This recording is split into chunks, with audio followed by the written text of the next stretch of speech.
Mustafa's great uncle. Took us right up the side of this mountain, and we were going around rocks and above cliffs and below cliffs. It was like a trail. And I'm tired and I'm winded. When are we going to see the Ark?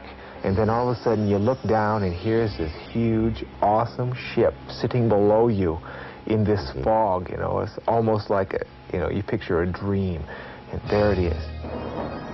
In 1959, we were flying jet fighters over Mount Ararat when we spotted what was said to be Noah's Ark. It appeared to be a barge-like structure, or a large boxcar type design.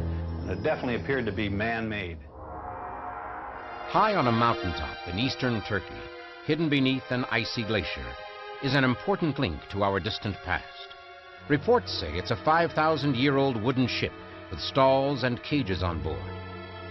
From actual eyewitnesses, you will discover for the first time the real truth behind the age-old legend of Noah's Ark. You will witness never-before-seen aerial photos and satellite images that provide amazing new proof about the mystery that lies high atop Mount Ararat. You will hear fascinating eyewitness accounts from people who themselves have seen and photographed the ancient ship. This program will give us exciting information to shed the light on these questions that have puzzled historians for thousands of years. Could the ancient legends be true? Is this Noah's Ark? We're about to embark on a journey to find the answers to these and many other intriguing questions. Is there any proof that a massive worldwide flood really happened, as the Bible claims? What new findings does modern technology, from satellite photography to the laboratory, offer in our quest of the Ark? How did Noah build his great boat? And what was it like for him and his family to face the greatest catastrophe the world has ever known?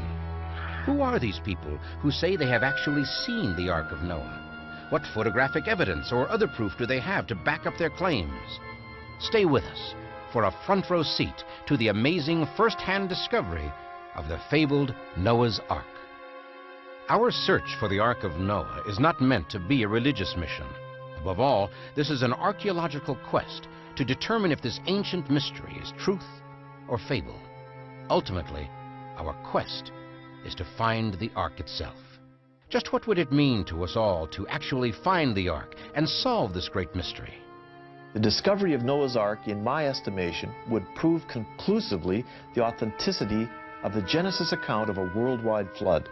If we can discover Noah's Ark, it will cause people of all faiths to reevaluate how they think about death, eternity, and how they live their daily lives.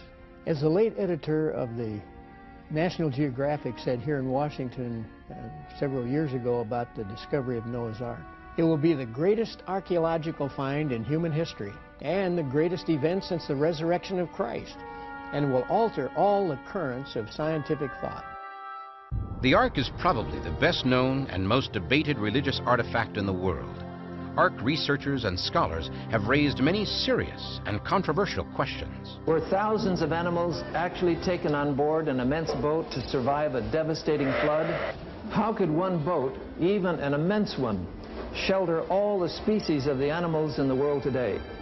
How could 8 people have cared for and fed all of those animals at sea during that entire year? Why don't we get some reports that people have claimed to have seen the Ark on Mount Ararat, yet dozens of well-financed expeditions have gone up there looking for it and have come back empty-handed. Either it's up there or it's not. Are the reported sightings of the Ark on Mount Ararat in Turkey the delusions of religious fanatics? Are they perhaps just innocently mistaken eyewitness reports? If so, how can we account for the ancient wood and artifacts found high on this treeless mountain? For many years, we thought the ultimate answers to these questions were lost to the ages. But now, modern scientific technology and new archaeological explorations are beginning to unravel many of the long-forgotten secrets of the Noah story. But our primary quest is to find genuine, convincing evidence of the Ark's existence, and ultimately, to find the Ark itself. To do that, we'll trace the footsteps of the Ark hunters who have gone before us. We'll follow clues gathered from their early expeditions as we mount our own search to find the legendary Noah's Ark. Existence of the Ark has long been a topic of great controversy. It's normal and understandable for us to be skeptical of ancient accounts. That's why the first modern discovery of evidence of the Ark's existence created such excitement and brought on a rush of contemporary investigations. In the mid-1950s, Mount Ararat finally gave up its first 20th century physical clue to the Ark's existence and whereabouts. It was to be the beginning of a series of modern-day successes in cracking the secrets of the Ark. A French demolition engineer named Fernand Navarre first became interested in the Ark while serving in the military as a young man. Navarre began the first of a series of expeditions to Mount Ararat in 1952. My Kurdish guides had abandoned me at the lower level of the mountain, and so I tried my best to proceed on my own. I was not able to find the Ark exposed, but I did see a massive dark shape frozen under the glacier ice. I knew then I would have to return to discover what it could be. Navarre did return in July of 1955, accompanied by his young son, Raphael. What we see here is actual footage filmed by Fernand Navarre and his son during their expedition. 1955 was a warm year with the great glacial meltback. I know if I had a chance to reach the Ark, it would be now. It was Raphael who first spotted something. Navarre carefully lowered himself deep into a crevasse at the 13,500 foot level. The wood was easy to see, but was frozen into the ice. Still then, I had no idea how big it was. What Navarre chopped from the ice was a 5-foot hand-hewn wooden beam. I had dreamed of this. Raphael and I were excited like it was Christmas time. I tried to carry it down the mountain across my pack. It was very heavy. I could not keep my balance.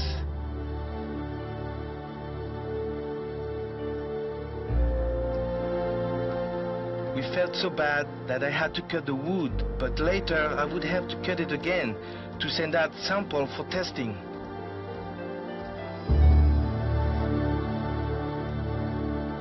A proud moment and fulfillment of a long-held wish.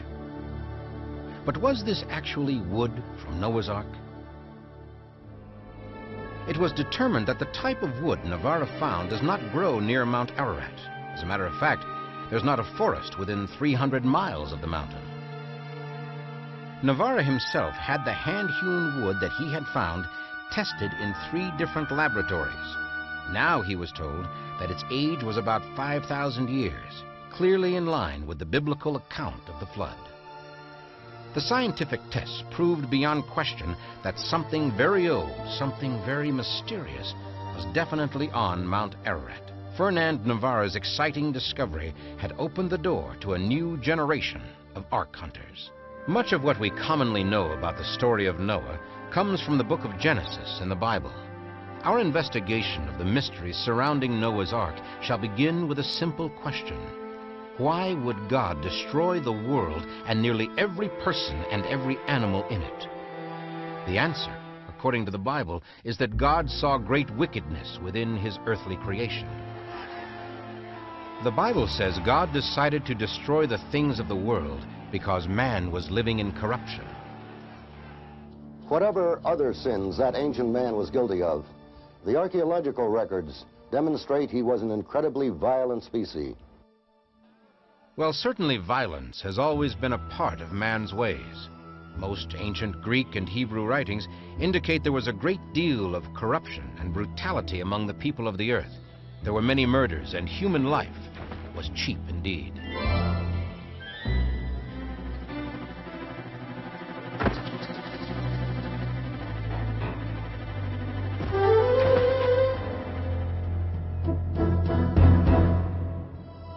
But God saw that one man and his family were righteous, the man who was called Noah. The Bible tells us God spoke directly to Noah, saying, "I'm going to put an end to all people, for the earth is filled with violence because of them. Behold, I will destroy them with the earth." A close reading of the Bible tells us quite a bit about Noah. He had a wife, Together they had 3 sons, Shem, Ham, and Japheth. Because Noah was a just man who walked with God, all of them, including the wives of Noah's sons, would be spared from the flood. Just 8 people in all. According to the Bible, the Lord instructed Noah to build the ark of gopher wood in order to survive the flood. Obviously, gopher wood had to be very strong. Exactly what kind of wood was it? Gopher wood is a process rather than a species. In Israel, in the olden days, they had a particular tree. They would cut the bark, collect the sap, and use it as glue and splice wood together. Once it hardened, you could not break the splice. The wood would break on either side. We don't have a ply tree, but we have plywood. What if gopher wood is a process and a laminated process? Whether or not this process was used, the vessel was going to have to be incredibly strong because of its immense proportions. A length of 300 cubits by 50 cubits of width and 30 cubits of height. The cubit being about 18 inches. Just how big was it? It had 1,500,000 cubic feet of space inside, which is the equivalent of 170 railroad boxcars. The ark should be thought of in this perspective. Think of a 4-story apartment building almost a block long, and you've got it. The Guinness Book of World Records records the ark as the longest wooden boat ever built. And during World War II, the USS New Mexico and the USS Oregon were built on the same proportional dimensions as Noah's Ark, 6 times longer than it was wide. We now know the tremendous size and capacity of the ark. But what might life and conditions aboard this great vessel have been like? Ark model builder Eddie Atkinson explains the ark's interior design from a scale model he built, complete with 1,200 hand-carved animals. On the top floor of this model, from the end here all the way to the middle of the ark, I've reserved for birds. At the middle of the ark, I've got a catwalk which goes over the elephant and the giraffe cages. And then immediately after that, we have the rodent house and a large area for storage, and then the kitchen area, and then finally on this end, the living quarters, along with a restroom. On the middle floor of this model, I've started on this end with all the large cats, the tigers, lions, and so forth. Immediately next to them, I've got the hippos and the rhinos, and then the elephants, almost in the middle of the ark model. Right next to the elephants over a large hallway, I've got the giraffes, and then the horses and zebras, and many of the other domestic animals, a large storage area, and then the area down here reserved for some foodstuffs. On either end of that middle floor, I've got built in a stairway to go up. The construction of the ark continued over many years. Noah's neighbors came to laugh and scorn as Noah and his family worked toward completion. The construction by hand of a floating vessel of these huge dimensions boggles the mind. How was it possible for Noah to have built the ark on such a grand scale as recorded in the Bible without the use of modern technology? If we look at the evidence left to us by ancient civilizations, we find that the further back we go, the more amazing are the accomplishments. The ancient Minoans were highly advanced. Some of the reconstructions of their temples that were destroyed catastrophically reveal that they had tremendous abilities, architectural skills and artistic design. We see their inlaid stone, natural ventilation, and air conditioning. We could go to Egypt and look at some of their artifacts, some of which are electroplated. Such electroplated artifacts have been found literally around the ancient world. The ancients were also able to make batteries and generate electricity. The ancient Mayans were able to calculate the solar year to be 365.2420 days, accurate to within 2/10,000ths of a day. Or we could look at this lady buried over 2,100 years ago in China, and today her body is perfectly preserved so that it can be examined by an X-ray technician. Her body was buried at the base of a mound, and when it was excavated, they found a very complex system of coffins. Within the sarcophagus, they found many interesting things like a compact containing rouge, lipstick, powder, brush, silk gloves, a silk scarf, even lacquerware, and musical instruments. Exactly what the Bible claims the people of the past were able to do. From this information, we can easily draw the conclusion that, in fact, ancient man had a highly developed technology, easily sufficient to build a vessel the size of Noah's Ark. But do we know the geographic location where the Ark was built? The Ark was built at a pre-flood city, near a pre-flood city named Shuruppak. It is so identified in the Epic of Gilgamesh, which is a cuneiform story of the flood found in Assyria. Shuruppak is also, with the same name, became a post-flood city. It is in southern Iraq. We know where the Ark also landed. It was in eastern Turkey. We know how far the Ark moved, 520 or more miles. With the completion of the great boat, God commanded Noah to bring unto the Ark 2 of all living creatures, male and female. Wouldn't the gathering of the animals have been a virtually impossible task, a feat beyond all probability? The Bible says the animals shall come to the ark. In this case, we wonder how the animals knew to come to this location. We think that instinctively they sensed from what was going on around about them that this impending disaster was about to happen.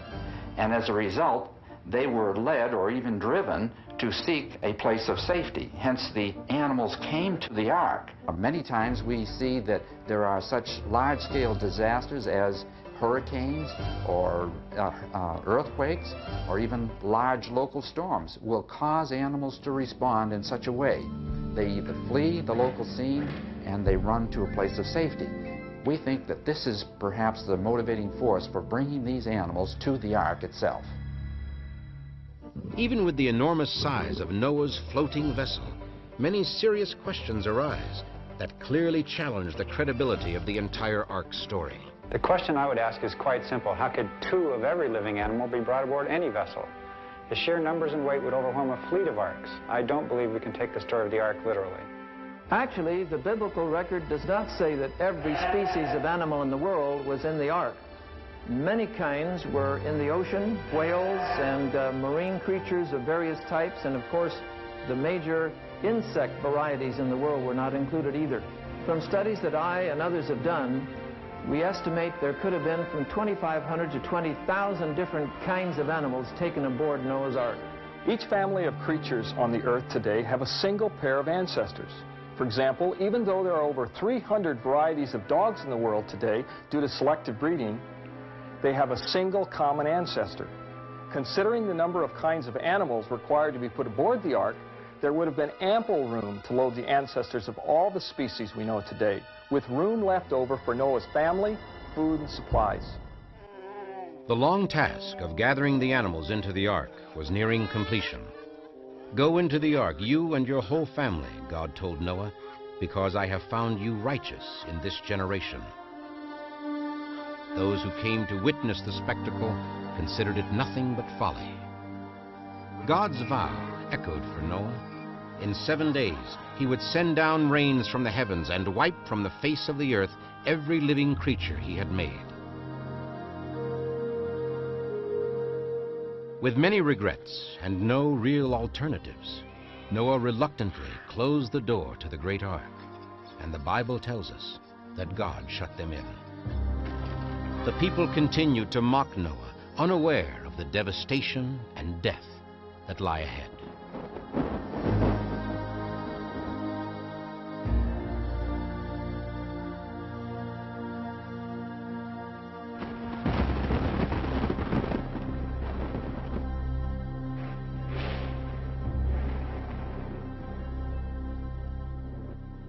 This may be the start of it.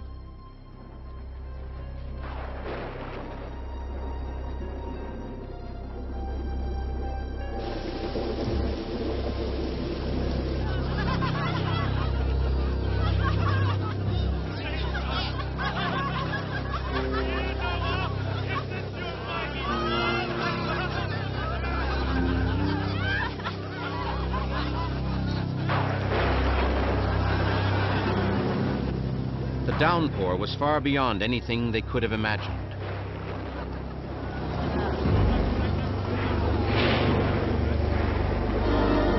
Their scorn was forgotten as their concerns turned to fear.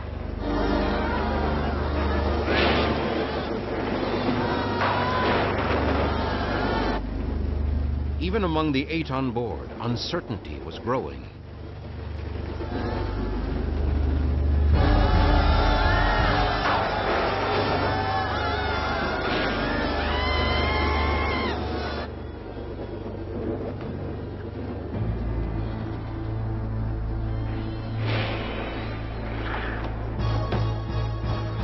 Father, we can't allow them to perish. Certainly we have enough provisions to bring those poor souls on board. You know how I wish we could do what you're saying.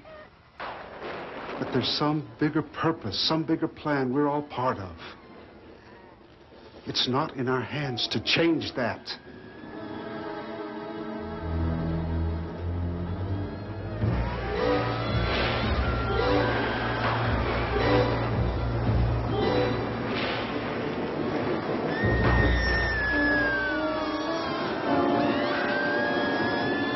Because of the sort of man he was, Noah's heart went out to them.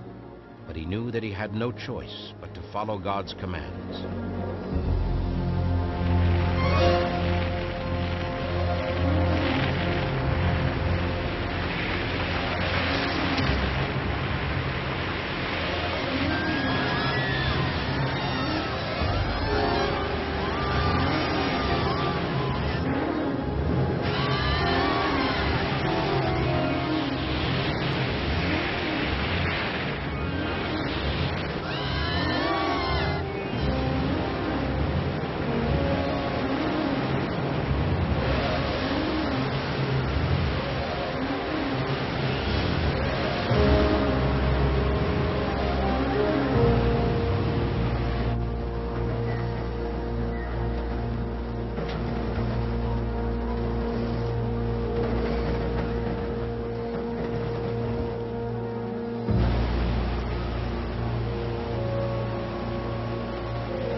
What about the ark itself?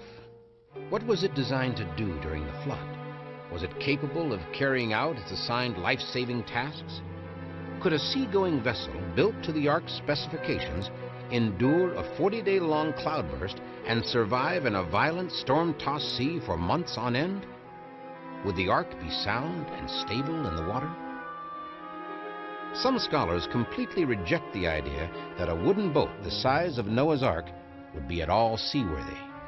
When it comes to the design and construction of the biblical ark, there are several important reasons it could not have existed.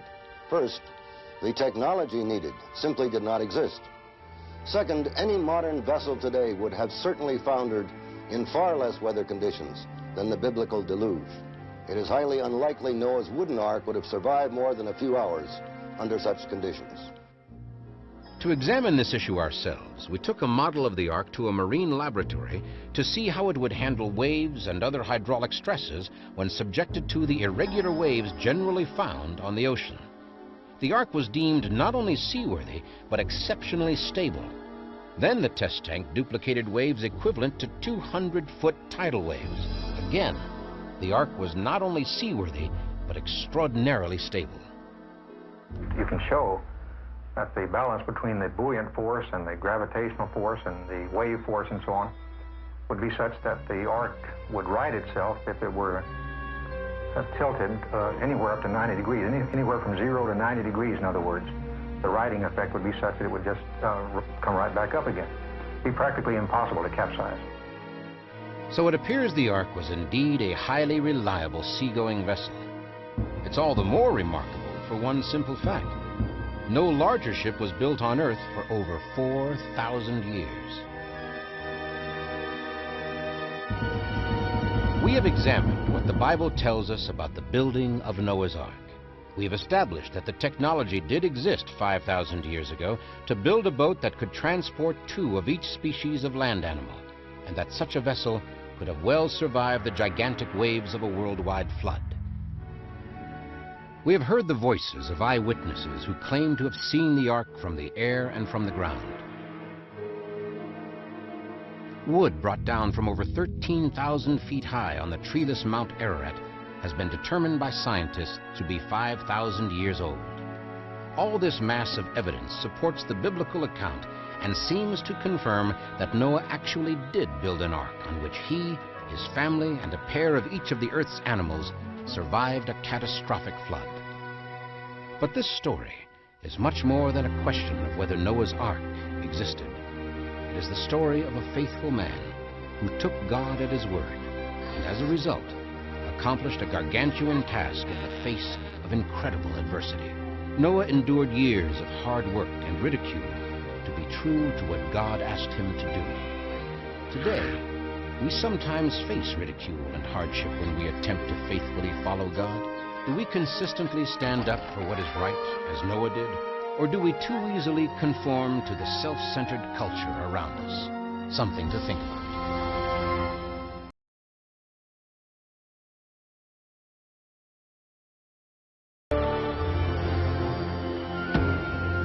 High on a mountaintop in eastern Turkey, hidden beneath an icy glacier, is an important link to our distant past. Reports say it's a 5,000-year-old wooden ship with stalls and cages on board. From actual eyewitnesses, you will discover for the first time the real truth behind the age-old legend of Noah's Ark. You will witness never-before-seen aerial photos and satellite images that provide amazing new proof about the mystery that lies high atop Mount Ararat. You will hear fascinating eyewitness accounts from people who themselves have seen and photographed the ancient ship. This program will give us exciting information on these questions that have puzzled historians and scientists for thousands of years. Could the ancient legends be true?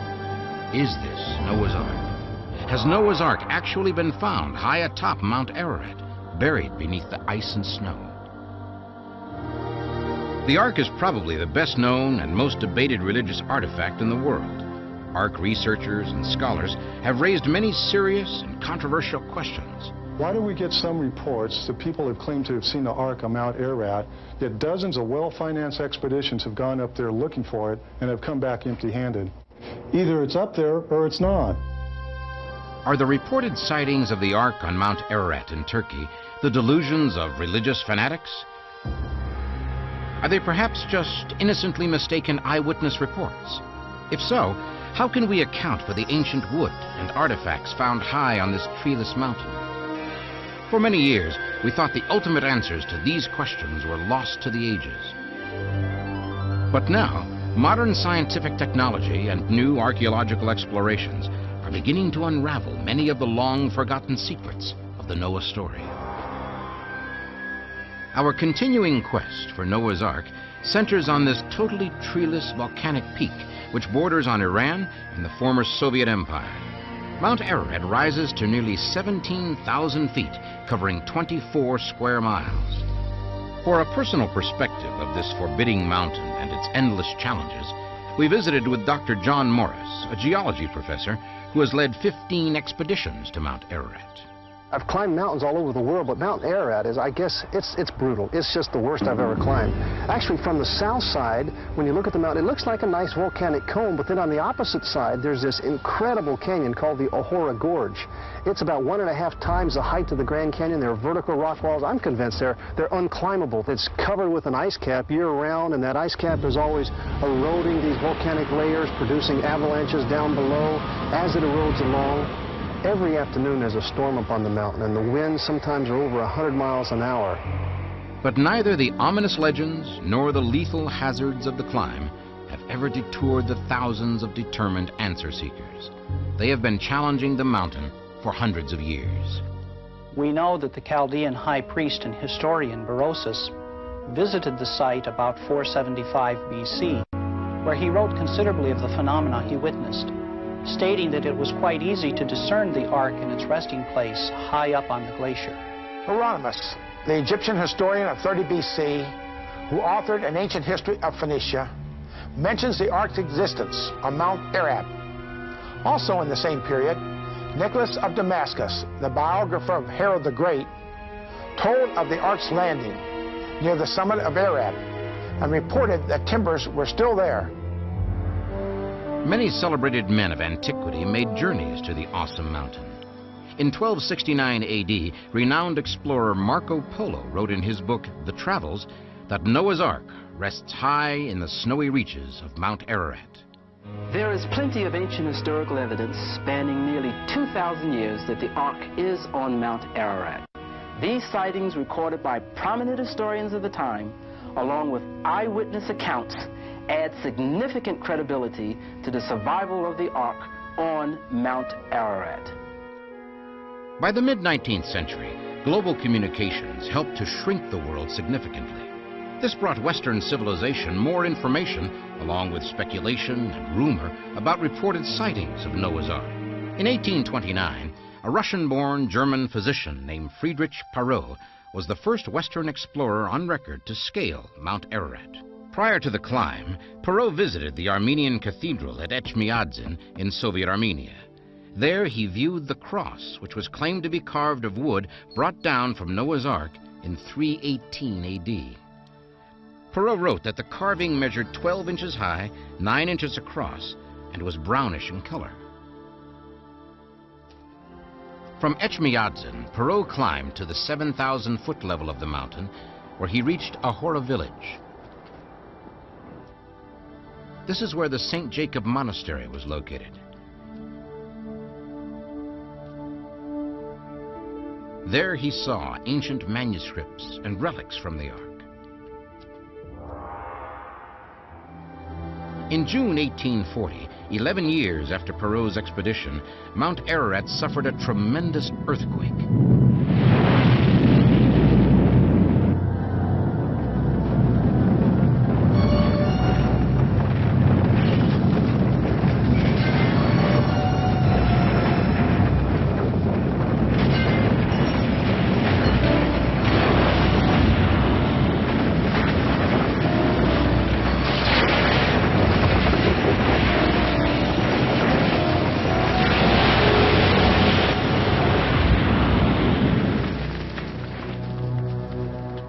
The monastery and most of the 2,000 homes and buildings in the area were destroyed by the earthquake. The St. Jacob Monastery and the relics it held literally disappeared under an avalanche of rocks from the shattered mountain. Survivors were few, leaving behind the Ahora Gorge, a rugged canyon deeper than the Grand Canyon. Can there be any doubt that at least some of the Ark seekers actually saw the Ark and brought back proof of its existence? Can skeptics simply write off this vast number of eyewitness accounts and sightings? I have studied virtually every known historical sighting of the Ark on Mount Ararat. Over the past 150 years, many of these accounts of the sightings have gone into considerable detail. I have compared 34 of these sightings, and I found that there is a tremendous consistency between eyewitnesses, even though they never knew each other. We can choose to believe that all of these reports are based upon lies, or based upon the information presented by the eyewitness accounts. We can choose to believe that the Ark, or some large wooden barge, is on Mount Ararat, if just one of these reports is true. In 1883, an expedition was sent onto Mount Ararat by the Turkish government to survey damage from a recent earthquake. The expedition team reported the discovery of the forepart of a very old ship jutting out of the ice 14,000 feet up the mountain. Measurements were taken. The Ark was entered, and the team reported seeing several stalls and cages inside the great vessel. Unfortunately, the Turkish report stirred very little international interest because of the current popularity of Charles Darwin's new theory of evolution. In 1902, George Hagopian, an 8-year-old Armenian boy from Lake Van, Turkey, became the youngest Ark eyewitness on record. Young George had accompanied his uncle onto Mount Ararat. This was a summer of particularly warm weather, making the Ark both visible and easily accessible to the young boy and his uncle. It was huge to see, larger even than any building I had ever seen. My uncle was going to lift me on top. but we had to pile up rocks in order to reach it. Then George was boosted up and was able to reach the roof of the vessel. Members of my family had told us stories about coming to the Ark, and now here I was, actually standing on it. Nearby I could see a hole had been cut in the roof, so I went to it and looked inside. It was just too dark in there to see anything at all. There were pieces broken off here and there, but it was still very solid to walk on. Along the side of the raised section in the middle, there were openings like windows, but there was nothing I could see. Years after the event, George Hagopian described what he had seen to archaeological illustrator Dr. Alfred Lee. Up here, George Hagopian, after a 4-year drought, went up with his uncle and saw the Ark completely exposed. He also noticed along the side here the wood grain, beautifully fitted joints with wooden dowels. He could see the color of the grain. It was not a stone formation. It was definitely a man-made wooden construction. All these pieces of beams and wooden planking gleaned from the slopes of Ararat over the centuries seem to beg a question. Being so old, what kind of condition could the Ark be in now? There's been a tremendous earthquake. There's been a great crevasse created here, a big avalanche, and the Ark has split into 2 pieces. And this is what is being seen today. This, in fact, points up one of the great mysteries having to do with the Ark. We wonder, how can the Ark, presumably spotted by one person, not be easily found when others go looking for it? Certainly this would seem to make the occasional reports of Ark sightings quite suspect. So we went looking for answers to this mystery. This photograph, which was taken by the French Spot satellite in August 1986, indicates that Mount Ararat, pictured here, is permanently year-round covered with glacial ice. On Mount Ararat, there are of course seasonal changes in the weather. The chances of seeing the Ark are greatly increased during the warm months of late summer, such as in August or September. However, there are warmer weather cycles occurring every few years which cause increased meltback of the snow-covered summit. It's possible and probably likely that the Ark is only visible or accessible during these infrequent periods of warmer temperatures. An expedition coming to find the Ark could walk directly over the icebound ship and never know that it's there. It was in 1916 when the history of Ark sightings took another important turn. Shortly after World War I, a Russian pilot, Lieutenant Zabolotsky, told his remarkable story of sighting the Ark on Mount Ararat. I was stationed with a small group of aviators about 25 miles northeast of Mount Ararat. A new high-altitude engine had been installed in one of the planes, and I was sent up for test flight. When I circled the mountain, I spotted a dark structure there, huge, something the size of a battleship. It was a strange-looking craft, but quite clearly a boat with a rounded-over top. News of Lieutenant Zabolotsky's sighting reached Tsar Nicholas himself. In 1917, the Tsar dispatched 2 companies of soldiers to locate and document this extraordinary find. The soldiers found and measured the Ark. They also made a photographic record of the great ship. Unfortunately, these events were unfolding just as the Communist Revolution was breaking out at home. As a result, the reports and photos of this expedition have yet to be found and are presumed lost or hidden in some secret Kremlin vault. However, they were seen. Megan Butler, managing editor of Rignery Gateway Publishers in Washington, D.C., recently published the book Anastasia. It tells the life story of the Russian Tsar's daughter. There's been controversy about whether or not there ever was a Russian expedition or an Ark sighting around the time of 1916 or 1917. Our author spent 20 years researching Anastasia, the last surviving member of the Russian royal family.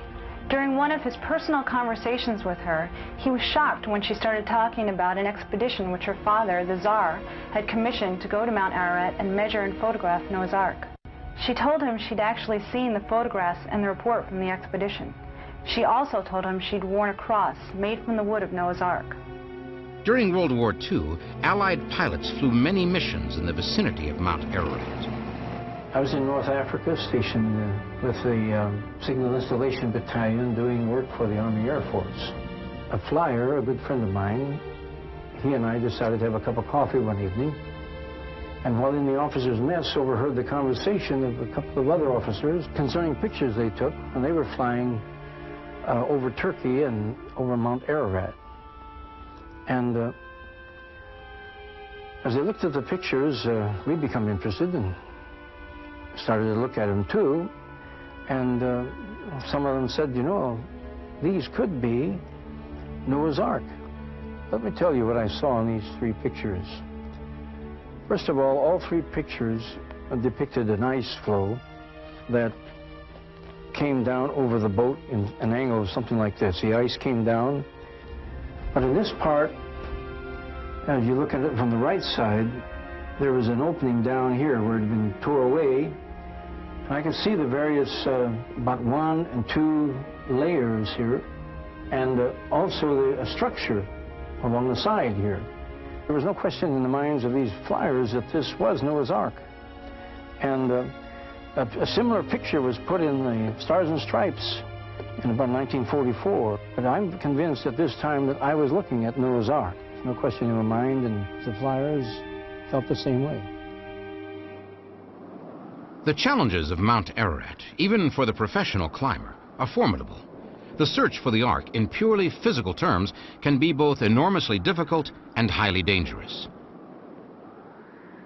It's difficult enough to fight the elements in scaling Mount Ararat in search of the Ark, but the political conditions in these parts can often be as unpredictable as the mountain itself. Anyone traveling to Turkey to search for the Ark is putting their personal safety at considerable risk. To understand this part of the world is to understand a very complex political situation, which is composed of many regional population groups. This part of Turkey used to be known as Armenia. In the beginning of the communist era in Russia, over 200,000 Armenians were wiped out by the Bolshevik regime. The present situation in this area is still very volatile. Two sides of the mountain face hostile neighbors, Iraq and Iran. And even the lower elevations of the mountain are occupied by terrorist groups of one type or another. Plus, Kurdish terrorists have been known to give expeditioneers a great deal of trouble, robbing them and threatening them with death. Since 1978, educator John McIntosh has been on 8 expeditions to Mount Ararat. On this particular day, we had climbed up to the 13,500 foot level on the south face of the mountain and proceeded to set up camp for the night. And we heard a lot of noise. I couldn't understand what they were saying, but it was pretty clear they wanted us out of our tents.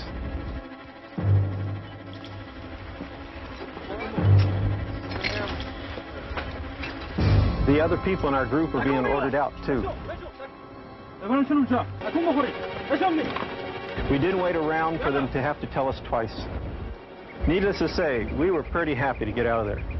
I guess you'd have to say we were pretty lucky, too. These guys were a very tough group. A number of recent eyewitness sightings of the Ark on Mount Ararat have taken place. During the terms of 4 U.S. presidents, from Nixon to Reagan, I always flew aboard Air Force One as a UPI White House photojournalist covering the activities of the president. On this particular occasion, I was flying aboard with then President Jimmy Carter. We were en route from Poland to Tehran, Iran, to attend a New Year's Day celebration given by the Shah. During the flight, while we were over eastern Turkey, our attention was called to the window. It was a dramatic moment as Soviet MiG fighter jets were escorting us wing on wing. At the same time, someone told us if we would look down, we would see Noah's Ark. I looked. There, maybe halfway up the rugged mountain, was a large dark boat, clearly visible. It was partially covered with snow or ice. I'm convinced, based upon what I saw there, it was Noah's Ark. From the air and from the ground, there is, in fact, a growing body of photographic evidence. Pictures which claim to document a large man-made structure high on Mount Ararat. Maybe it's ironic, or perhaps fitting, that those in recent years who have reported being eyewitnesses to the Ark are the most average of people from all walks of life, humble individuals who have no exalted point to prove, no book to sell, no doctorate to foist upon the world. We've located 3 people who had unique encounters with Noah's Ark on Mount Ararat. We sought them out. Not one of them is writing a book about their experience. None preaches from the pulpit. In each case, their experience of seeing the Ark was very moving and highly personal. It was in 1973 that Ed Baling became an eyewitness to the Ark. Ed Baling was a serviceman assigned to a defense installation located about 100 miles southwest of Mount Ararat. Once there, he struck up a friendship with a Turkish army recruit named Mustafa. I made it a goal when I left the United States to go to Turkey to see as much as I could. Mustafa and I got along very well. He was in the army at that time about a year. I was talking to Mustafa and telling him how I wanted to go up and see the Ark. He said he had a great uncle that knew where the Ark was, and his great uncle was going to take us up to it. So I was kind of exciting, you know. Boy, I'm on an adventure. We found ourselves at this old tent, this old camp. Mustafa's great uncle. He knew it all, basically. He was the elder of all. His uncle seemed kind of reluctant to take us up there. You know, I'm talking to Mustafa, he says, you know, well, I convinced him that you're okay. Locals who live here are very suspicious of outsiders. Without this local connection, this visit to the Ark would have been impossible. I asked him to take a camera, but he preferred that I didn't. He said, Ararat is close to the Russian border, and you're American, I'm Turkish. That could cause some uncomfortable situations. Mustafa's great uncle took us right up the side of this mountain, and we were going around rocks and above cliffs and below cliffs. It was like a trail. He knew exactly where he was going. And I'm tired and I'm winded, and I said, oh boy, when is this ever going to end? When are we going to see the Ark? If we don't see it pretty soon, I want to go back. His uncle turns around and laughs at me, and he points down. And then all of a sudden you look down, and here's this huge, awesome ship sitting below you in this fog, you know. It's almost like you picture a dream, and there it is. We walked down around beneath it, and we wound up, I would say, 175, 100 feet below it, because it was sitting on a shelf, a cliff. And we looked up and saw it from there. The mouth of it, if we were looking at the end, from the end, it was basically square. However, it was wider than it was tall. The sides were jagged and ripped up a little bit, and I could see what resembled planks. Compared to the hill, the cliff that it was on, it still looked enormous. It's hard to imagine. And I think about it in my mind's eye, and it's still hard to imagine. In 1943, another serviceman stationed in the Middle East was Ed Davis. Like Ed Baling, Mr. Davis was befriended by a young man, a civilian, who worked for him over there named Abbas Abbas. He returned the favor by taking him up to see Noah's Ark on Mount Ararat. At that particular time, you couldn't see the Ark. When you got where you could see it, he would come back and get me. A couple of months later, he come back. He said, we can see it, let's go. We were all tied together, about 20 feet apart with a big rope. I was never as cold, as wet, as hungry and tired in my life as I was when I got up there. He was trying to show me the Ark. When I was standing, it looked like a big piece of blue rock. And then we moved back, and then we could see in the end of it. It was awesome. You knew somebody was watching you. There was something going on. I don't know how to explain that feeling, but you knew someone or something. Well, it was just a mighty power someplace there present. It was Noah's Ark. Ed Davis's overall story sounds very credible. He was told by his guide it was the Ark. He is convinced that what he saw on Mount Ararat was indeed the sacred Ark of Noah.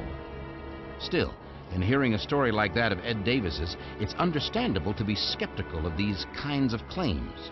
Author and art researcher Larry Williams felt the same way. When I heard Ed Davis's story of Noah's Ark, I thought not only should I investigate the story, but that I had to personally investigate Ed Davis. I publish a newsletter for treasure hunters and people looking for archaeological sites. As such, I've traveled throughout the world investigating sites and stories. One thing I've learned is you can't trust most of the stories. Publisher Larry Williams meant business when he decided he wanted Ed Davis to sit for a lie detector test. I went to Albuquerque, New Mexico, and hired a top polygraph expert with about 15 years of experience on the police force. I told him the Ed Davis story, and he said, "Larry, give me half an hour with this guy and I'll break him." After 2 real intense hours, the polygraph expert came out and said, "Larry, I can't tell you what mountain Ed Davis was on. I can't tell you if it was Noah's Ark, but I'll tell you this. Ed Davis saw a boat, and Ed Davis is not lying." Faith played a big part in the eyewitness account of this man, Dr. Ahmet Ali Arslan. Dr. Arslan is the Washington bureau chief for a major Turkish newspaper and a former broadcaster for the Voice of America radio network. But he knows Mount Ararat like few people do. My family lives in Ararat, the Turkish town between Mount Ararat and former Soviet Union. I grew up there, and I climbed more than 50 times to the summit of Mount Ararat, including with many internationally recognized explorers like Fernand Navarra and astronaut the late Jim Irving. In 1989, I climbed to the northern part of Mount Ararat, which is upper side of Ahura Gorge, the most dangerous side of Mount Ararat, covered with huge glaciers and very dangerous crevasses. Because of my Turkish nationality, I was given permission to investigate on certain areas on Mount Ararat where the others could not go. I went to check a certain area which had been shown in a satellite photo as a possible location of Noah's Ark. I was coming close to the site. Suddenly, the ice and snow began to give away.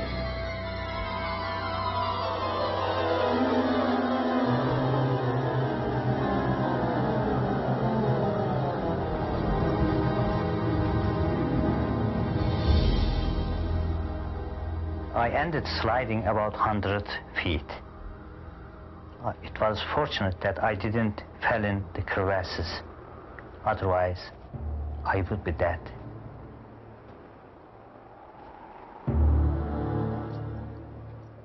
When I regained my footing, I noticed 100 or 200 feet away, there was a building type of structure, definitely made of wood. It shouldn't be there, just 1,000 or 2,000 feet below the summit. It almost looked like a captain's cabin. I immediately took my camera and shot pictures. You can see straight flat beams and such. Definitely appears man-made structure. My belief is that what I saw and what I took in my photographs definitely, without question, is Noah's Ark. It would be hard not to be impressed by the testimony of these eyewitnesses. They are living people whose stories can be corroborated and directly questioned. People who were all on the mountain at different times over nearly half a century, who tell a story that is remarkably the same. You can look at all the stories that come out of that community of nations around Mount Ararat, and they seem to have one central thought that surfaces, and that's the story of Noah. This man, called Noah, demonstrated his faith in epic proportions. Laboring for generations to build the incredible ark, he brought thousands of animals into the ark to survive an impending calamity which no one in his day could conceivably imagine. He asked his family to believe in him, and in return he rescued not only them, but all of us who have descended from him. This is more than the story of a great boat and a great flood. It is also the story of a great man.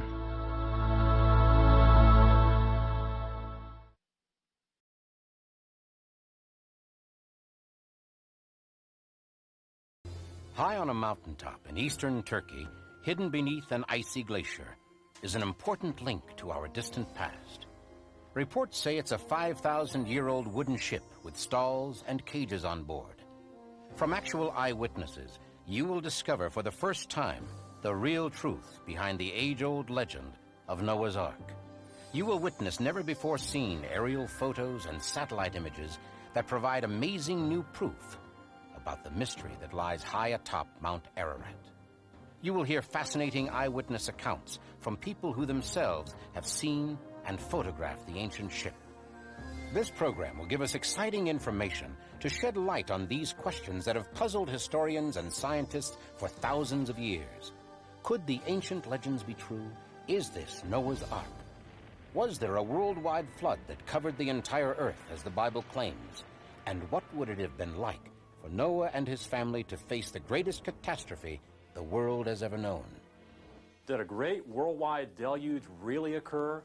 If so, where did the water come from? Where did it go? Assuming that the fossil record of plants and animals can possibly prove that there was a global flood which destroyed mankind in Noah's day, isn't it logical to assume that there would be human artifacts in the sedimentary layers or the coal deposits representing this pre-flood civilization? If we can't find such artifacts, then essentially the story of Noah's flood is pure fiction. Where is the evidence for these human artifacts? Our search for the Ark of Noah is not meant to be a religious mission. Above all, this is an archaeological quest to determine if this ancient mystery is truth or fable. Ultimately, our quest is to find the Ark itself. The Ark is probably the best known and most debated religious artifact in the world.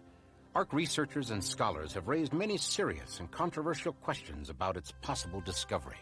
Are the reported sightings of the Ark on Mount Ararat in Turkey the delusions of religious fanatics? Are they perhaps just innocently mistaken eyewitness reports? If so, how can we account for the ancient wood and artifacts found high on this treeless mountain? For many years, we thought the ultimate answers to these questions were lost to the ages.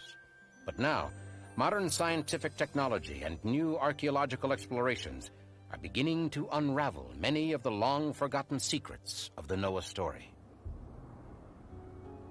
Some people contend that the story of Noah's global flood, along with much of the Bible, is nothing more than ancient legend with little basis and truth.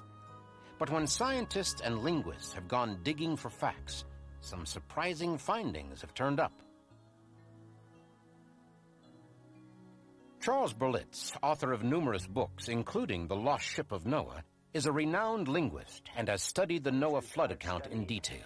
The story of Noah and the flood are practically identical in all different sorts of ancient languages, whether it's Persian, Babylonian, ancient Egyptian, Chinese, Sanskrit. The only thing that changes occasionally is the name of Noah. Not only does it appear in the Christian Bible, but also in the Quran, the Bible of Islam. There it tells the story of Noah, or Nuh in Arabic, who escapes the flood in an ark with his family. These accounts certainly help support the Noah legend, but is there any archaeological evidence to back up these stories? The flood account is found on Babylonian, Akkadian, and Sumerian cuneiform tablets, which are now found in the British Museum. These date back to about 700 BC, but there are older accounts of the flood found in individual Chinese characters. Now, these Chinese characters really date back a long time. And we find the most ancient forms of Chinese character in bronzeware vessels. These are ceremonial vessels, and the writing is found inscribed inside of the vessels. And it is the writing is taken the name of bronzeware writing. Now, these bronzeware vessels date back to the Shang Dynasty, about 1700 BC, only within 600 years after the flood. A study of universal flood traditions reveals that there are over 200 accounts. These traditions are also found to be worldwide in their distribution and have many common elements. So, the naysayers to the contrary, we do find historical evidence of both Noah and the flood. 272 mentionings, to be exact, in every civilization and culture around the world, including the Aztec and Inca cultures the Spanish found in the New World. Despite all the ancient accounts and reported sightings, most people, over the years, felt that the Ark story was just an old legend. Part of the problem was that there was only one widely known written account of Noah's Ark, the Holy Bible. The credibility of the biblical story of Noah got a big boost from an unlikely source in a most accidental fashion, from this man. In the mid-1800s, George Smith, an engraver by trade, used to spend his lunch hours in the British Museum. I was not a trained archaeologist, but I had an endless fascination for things of an historical nature. My special interest was with artifacts of ancient Assyria. Though I'd never been to that part of the world, I'd read extensively everything available on Middle Eastern cultures and was utterly captivated by the subject. As a frequent visitor, Smith had struck up a friendship with the museum director, who was impressed by the man's intelligence and enthusiasm. Smith was offered a special job. Someone was needed to piece together some of the 25,000 clay cuneiform tablets unearthed in the ancient city of Nineveh, dating back to the 6th century BC. The next 10 years of my life were spent putting together these ancient clay tablets, but it was more than a complicated jigsaw puzzle.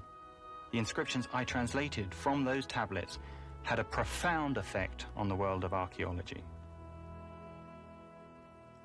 In 1872, after a decade of work, Smith came upon an account of a ship surviving a great flood and its coming to rest on a mountain, of a dove being sent out and not finding a place to land.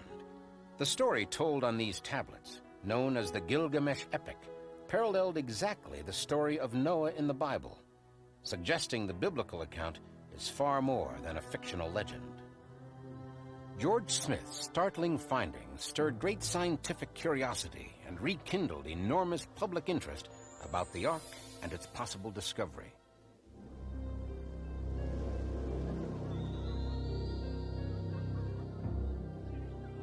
According to the Bible, no one believed Noah and his warning of a great flood. So when it all began, the spectators, who were so busy ridiculing Noah and his family, showed little concern when the rain started falling. The downpour was far beyond anything they could have imagined.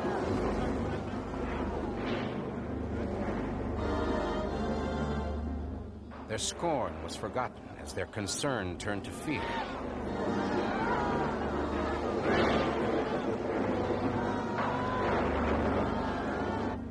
Even among the 8 on board, uncertainty was growing.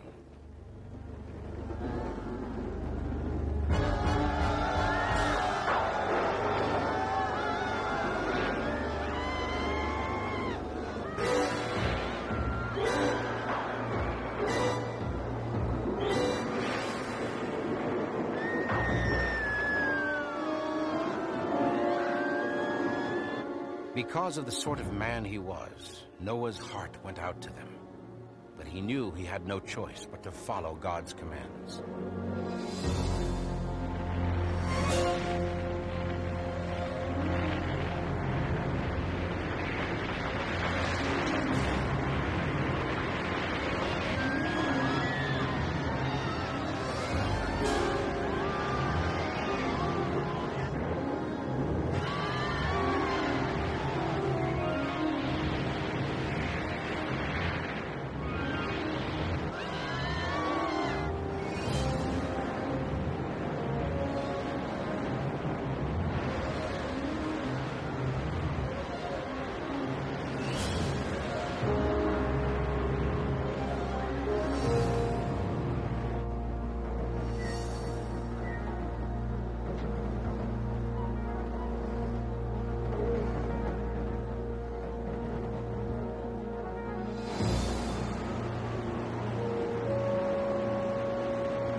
It stayed dark and overcast during the long storm, so the first appearance of sunlight was a revelation.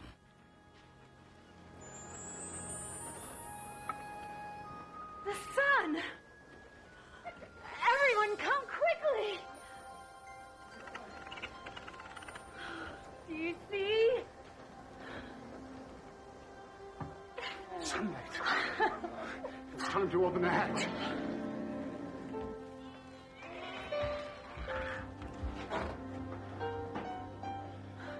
At long last.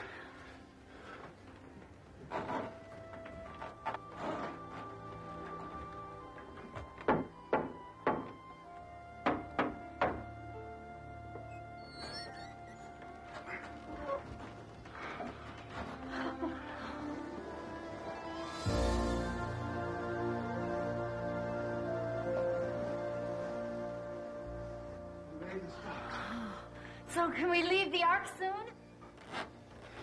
Not yet, I'm afraid. The Lord will reveal his true plan for us in due time. In fact, they would continue to be afloat aboard the Ark for another 7 months. There were only 8 human passengers aboard the Ark, yet there were several thousand animals to feed and attend to during those many months at sea. It seems like a nearly impossible task. Could it have been done?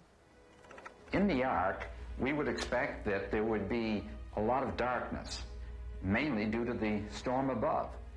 Under these conditions, the animals on the Ark would probably feed less, sleep more, and in many cases, we would expect that they would be in hibernation. Combine this quieting with lack of feed, sleeping, darkness, all of this would go together so that the family of Noah would be more than adequate to care for the animals for even up to a year.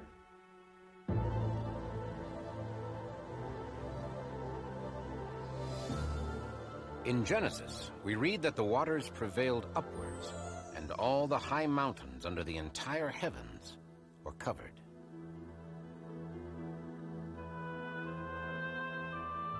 Flooding is a natural phenomenon of nature. Few parts of the world are free from its savage effects. But the biblical account of the Noah flood tells of a great worldwide disaster, a global deluge requiring billions upon billions of cubic feet of water. Can we find any proof at all that it really happened? Floods, both great and small, are an integral part of this planet's nature. There are many indications of floods in antiquity, but I personally would question one single massive flooding that covered the entire Earth in water for 150 days.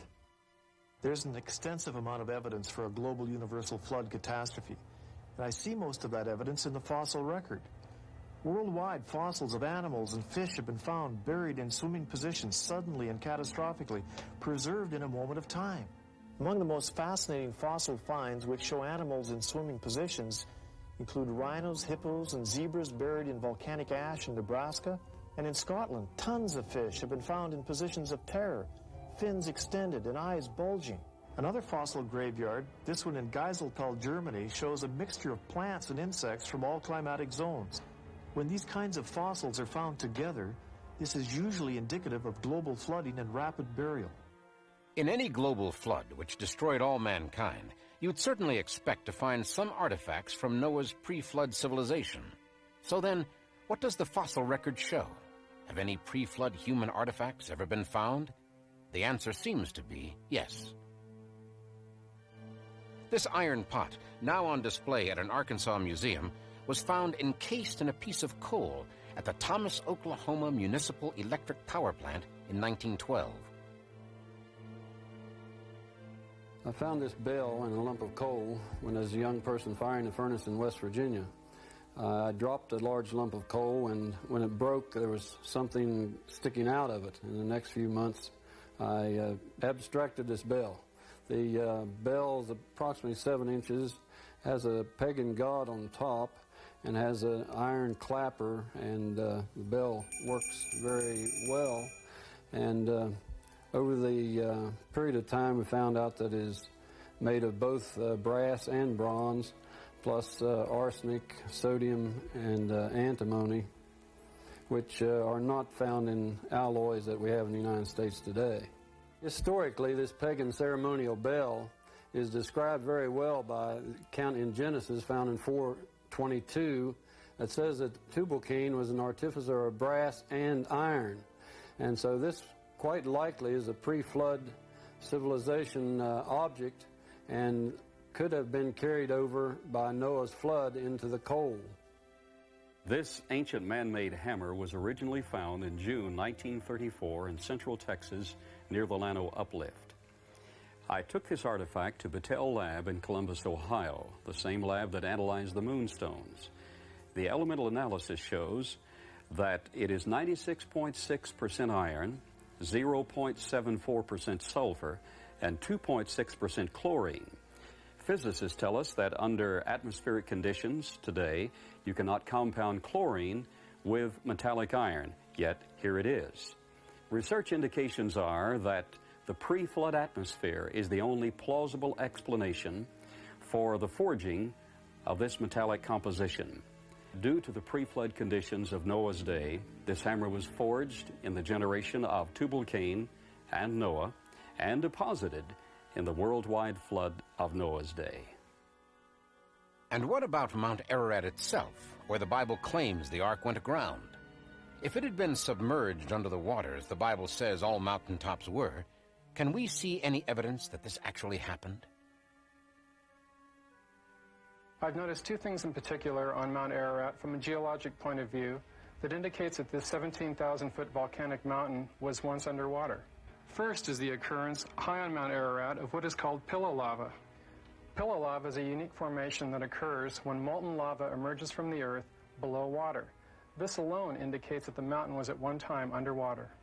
Secondly, we have found salt crystals on Mount Ararat which could only be formed underwater. These salt crystals were found at the 14,000-foot elevation, indicating that, at least up to the permanent ice and snow line, that this mountain was underwater at one point. And so the evidence mounts, indicating that yes, there likely was indeed massive worldwide flooding. It appears more and more that the events surrounding the biblical story of Noah may in fact be true. The devastating worldwide flood of Noah, along with the legendary 40 days and 40 nights of rain, is one of the Bible's most enduring and dramatic stories. But to accept this story of the flood as truth, we're faced with some very tough questions. All that water, where did it come from? How did it rise up and cover all the land masses? And after the flood, where did it go? Remember, we're not talking about a little bit of water here. The Bible says it was enough to cover the tallest mountain peak by 20 feet. The first chapter of Genesis specifically describes a firmament or atmosphere which God created around the earth. In describing the waters above the firmament, Scripture suggests that in the time before the flood, there was a canopy of water vapor around the earth, much like thick clouds of rain, which help to moderate the earth and protect its climate. The idea of a water vapor layer or canopy surrounding the earth sounds somewhat bizarre, but actually canopies are quite common among the planets of our solar system. Venus and Jupiter and Saturn all have cloud canopies and thick gaseous envelopes surrounding them. If the earth had such a canopy, how much rain could it have produced? Enough for a worldwide flood? The vapor canopy would have precipitated at most 40 feet of water directly. In addition, water released by volcanic eruptions during the flood would have kept heavy rain falling for 40 days and nights, becoming lighter as our present-day weather regime came into existence. Our experts have indicated that the Great Deluge started and the water came from three sources. The subterranean fountains bursting forth, rain coming from the canopy above, and waters from the existing oceans spilling over the land. But what would have sparked this series of incredible events? One prominent theory suggests we look for an answer beyond the heavens. It's clear from observations of the moons and planets of the solar system that many of them have undergone periods of heavy meteor bombardment. Even on the Earth, with its higher erosion rates, over 100 ancient impact sites have been discovered. It is certainly plausible that one of these resulted in a series of cataclysmic events leading to the Great Deluge. As the specific cause of the flooding and the violent earthly upheavals, the meteor theory ranks among the most plausible. To explore the subject further, we turn to the retired director of one of the Defense Department's major research and development laboratories, Dr. Walter Brown. We can see on our planet 17 very strange features which can now be systematically explained as a result of a cataclysmic global flood whose waters erupted from subterranean chambers with an energy release exceeding the explosion of 10 billion hydrogen bombs. This explanation shows us just how rapidly major mountains formed. It explains the coal and oil deposits, the rapid continental drift, why on the ocean floor there are huge trenches and hundreds of canyons and volcanoes. It explains the formation of the layered strata and most of the fossils, the frozen mammoths, the so-called ice ages, and major land canyons, especially the Grand Canyon. The pre-flood Earth probably had only one very large supercontinent covered with lush vegetation. There were seas and major rivers. The mountains were smaller than today's, but perhaps 9,000 feet high. According to the hydroplate theory, the pre-flood Earth had a lot of subterranean water, about half of what is now in our oceans. This water was contained in interconnected chambers, forming a thin spherical shell about half a mile thick, perhaps 10 miles below the Earth's surface. Increasing pressure in the subterranean water stretched the crust just as a balloon stretches when the pressure inside increases. Failure in the crust began with a microscopic crack which grew in both directions at about 3 miles per second. The crack, following the path of least resistance, encircled the globe in about 2 hours. As the crack raced around the Earth, the overlying rock crust opened up like a rip in a tightly stretched cloth. The subterranean water was under extreme pressure because of the weight of the 10 miles of rock pressing down on it. So the water exploded violently out of the rupture. All along this globe-encircling rupture, fountains of water jetted supersonically almost 20 miles into the atmosphere. The spray from this enormous fountain produced torrential rains, such as the Earth has never experienced before or after. The Bible states that all the fountains of the great deep burst open on one day, and it describes these events about 5,000 years ago, which we can now tie together scientifically. Some of the water jetting high above the cold stratosphere froze into supercooled ice crystals and produced some massive ice dumps, burying, suffocating, and instantly freezing many animals, including the frozen mammoths of Siberia and Alaska. The high-pressure fountains eroded the rock on both sides of the crack, producing huge volumes of sediments that settled out of this muddy water all over the Earth. These sediments trapped and buried plants and animals, forming the fossil record. This erosion widened the rupture. Eventually, the width was so great that the compressed rock beneath the subterranean chamber sprung upward, giving birth to the mid-oceanic ridge that wraps around the Earth like the seam of a baseball. The continental plates, the hydroplates, still with lubricating water beneath them, slid downhill away from the rising mid-Atlantic ridge. After the massive, slowly accelerating continental plates reached speeds of about 45 miles per hour, they ran into resistances, compressed, and buckled.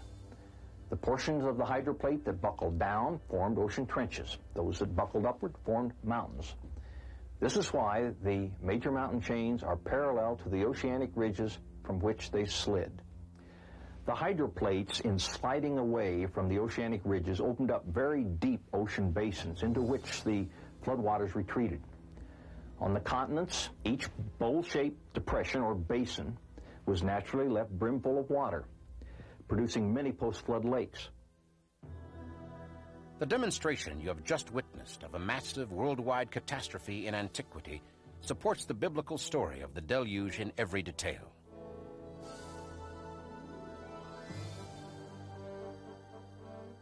During their long ordeal at sea, Noah and his family had their faith, but very few answers. How long would the floodwaters prevail? Would they find land before running out of food for themselves and the animals? If there's land out there, she'll find it. First, Noah sent out a raven to see if there was dry land anywhere, but the raven just flew about, likely feeding on floating debris.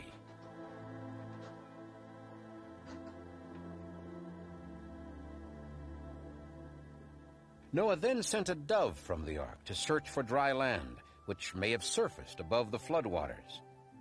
But the dove returned, having found no place to rest. Later, the dove was sent out again. This time, the dove returned, grasping an olive branch in its beak, indicating the floodwaters had receded.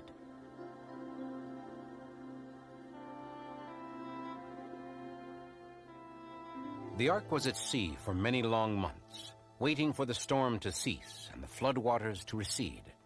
At long last, it came to rest on the mountains of Ararat. Now, 8 months after the flood began, other barren mountain peaks became visible. Noah and his family followed God's command and continued to stay aboard the ark for their safety and that of the animals. It was their only shelter and home. It was on the 10th month that Noah climbed to the highest reaches of the ark. There he opened the hatch, which allowed him to reach the roof of the great boat. He climbed onto the roof to be able to see in all directions from where the ark had come to rest. The barren landscape still showed the ravages of the devastating flood. It was to be nearly 60 more days before Noah felt it was safe enough to leave the ark.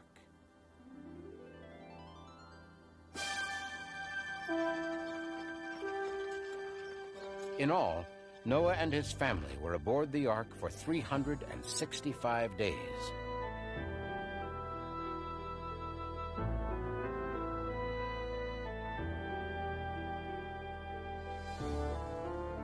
And the creatures of the earth were set free once again. Noah's trust in God's commands had been an enormous act of faith, but it was faith well rewarded. Noah and his family were the only humans to survive the great flood, and for Noah's faithfulness, the Lord promised never again to bring such destruction, and for the first time on earth, set a rainbow in the sky, sealing his promise to mankind. The account of Noah's flood was a moving and dramatic ordeal for Noah and his family, but can we find any scientific verification of when the flood occurred, and any documentation regarding the bow in the sky? All of the dates that are given in the Bible, especially those that are given by Noah, are based on the moon and the sun. We can, with astronomy and our knowledge of that today, go back and precisely duplicate what he saw in the sky. And when we do this, we find that Noah entered the ark on Sunday, May 14th, 2345 BC. Then, the biblical account tells us, Noah left the ark after he was on it 365 days. The second day after he was off of the ark, he built an altar, and a great bow occurred in the sky. As we examine the sky on that year, we find that there was a solar eclipse at sunup, an awesome, frightening phenomenon. A computer can actually show you what he saw in the sky on that particular day. I'd like to have you follow with me for a few moments as we duplicate the events that Noah saw. As you look at the screen, you'll see the horizon. In other words, anything below this line is below the horizon. Noah would not have seen it. Above the horizon would be what Noah would have seen. The large spot is the sun. We're progressing it to 4:54 in the morning. The sun is beginning to rise. 5:08, you notice how the sun is arising, and at the same time the moon is starting to blanket out. We move to 5:22, and you see how it's beginning to form an arc in the sky, a beautiful bow. So we move it to 5:30 in the morning, and we have a bow that's now beginning to disappear again. But this would have been much more spectacular because the sun bends the rays of light as it comes close to the horizon. So it would have been an awesome sight for Noah. Equally spectacular in the western sky, you would have seen A rainbow, perhaps. And there you have precisely on the computer what Noah saw on that particular day. Even though the biblical global flood is still debated in scientific circles, a universal catastrophe best explains most of the Earth's physical features. Equally compelling are the human artifacts found in coal and sedimentary deposits, as well as the nearly 300 cultural flood accounts and the astronomical evidence, all of which agree and support the biblical flood account. This story is more than an account of a man, his family, and a zoo full of animals surviving a worldwide catastrophe in a big boat. It's an account of God's judgment on a world full of people who had gone their own way, and of God's merciful protection of the few who followed him. God still wants us to be faithful in following him. If he were having an ark built today, would you be working alongside Noah, or would you be one of the skeptics? Something to think about.